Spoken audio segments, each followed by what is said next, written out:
السلام عليكم ورحمة الله وبركاته. مالي ونكسن يا أهلا وسهلا ولا لا هل كان يقال السعودة كسر دواء تاريخ نولات كوبان سينسيان كوينا ألبرت أينشتاين. ألبرت أينشتاين وحاوها متكمدة سينسيان ذي وقوع عن سنة قنية اللباتنات وحاول كل شيء ذلك جرمالك تاريخ مركا يهيد أفر تمانك مارسو سنة كاكون سديد بقول تضواتني ساقالكي. أينشتاين waxa uu leeyahay aragtiyo badan oo ku saleysan cilmiga fiisikiska iyo falsafada. Sidoo kale waxa uu ahaa u doode xuquuqda bini'aadanimo. Waxa uu aad ugu soo horjeeday in la isku adeegsado hubabka nukliyeerka. Kaas oo sheegay in uu halis badan ku yahay nolosha aadamaha. Einstein waxa uu ahaa mid ka mid ah dadka ugu caansan ee noolaa qarniga 20aad. kuwaasoo lagu tiriyo inay lahaayeen awood maskaxeed oo xad dhaaf ah. hase ahaatee horaantiis waxbarashada waxaa la sheegaa in uu ahaa arday aan ku fiicnan waxbarashada oo damiin ah.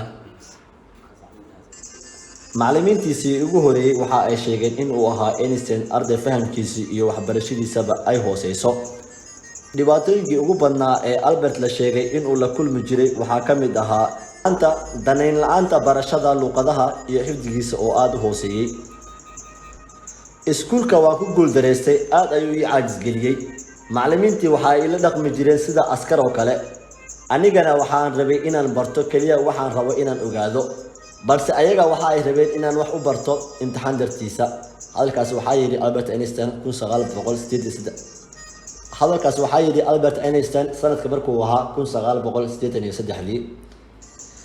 si kastaba ha ahaatee Einstein markuu 12 sano jir ahaa waxa uu soo qaatay buug ka hadlaya geometriga waana wada aqriyay bilow ilaa dhamaad. buuggan waxa uu goor dambe u baxsaday buugiisii barakeysanaa maxaa yeelay noloshiisa ayuu wax badan ka bedelay buuggaas.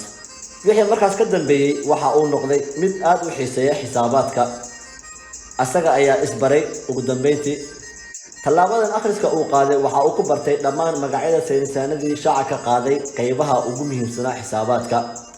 waqti kadib ganacsi ay lahaayeen qoyskiisa ayaa burburay, sidaa darteed qoyskii waxa ay go'aansadeen inay u guuraan magaalada Milano ee dalka Talyaaniga. Albert marka laga soo tago xiisaha uu u qabay xisaabta, weli waxbarashada iskuulka aad ayuu ugu liitay, balse ugu dambeyntii iskuulkii waa laga buriyay sababtoo ah macallimiintiisa ayaa ku doodeen in joogistiisa iskuulka ee micno la'aanta ay tusaale xun u noqotay arday badan. iskuulkii sidaa darteed ayaa ugu dambeyntii looga ceeriyay Alberto. marka iskuulka laga ceeriyay waxa uu go'aansaday inuu noqdo macallin xisaab si uu naftiisa uga caawiyo barashada xisaabta iyo fiisikiska.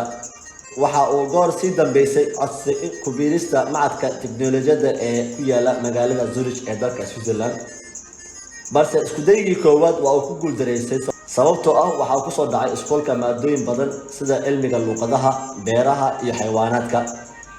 si kastaba ha ahaatee sanadkii labaad ayuu mar kale codsaday waa uuna helay aqbalaada macadka. Alberto waxa uu qaatay dhalashooyin badan oo ilaa 3 gaaraya.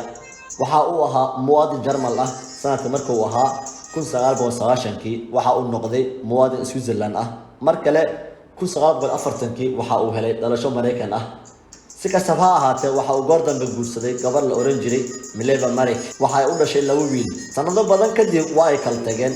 ugu dambeyntii Albert waxa uu aragtiyo badan ka soo kordhiyay cilmiga fiisikiska iyo falsafada, welibana qayb lixaad leh ayuu ka qaatay aragtida cilmiyadaas.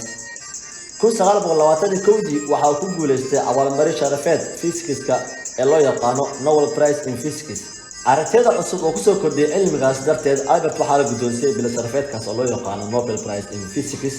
Albert waxa uu geeriyooday taariikhda markay ahayd 18 Abriil 1955. waxa uu ahaa markuu geeriyooday da'diisa 76 sano jir ah.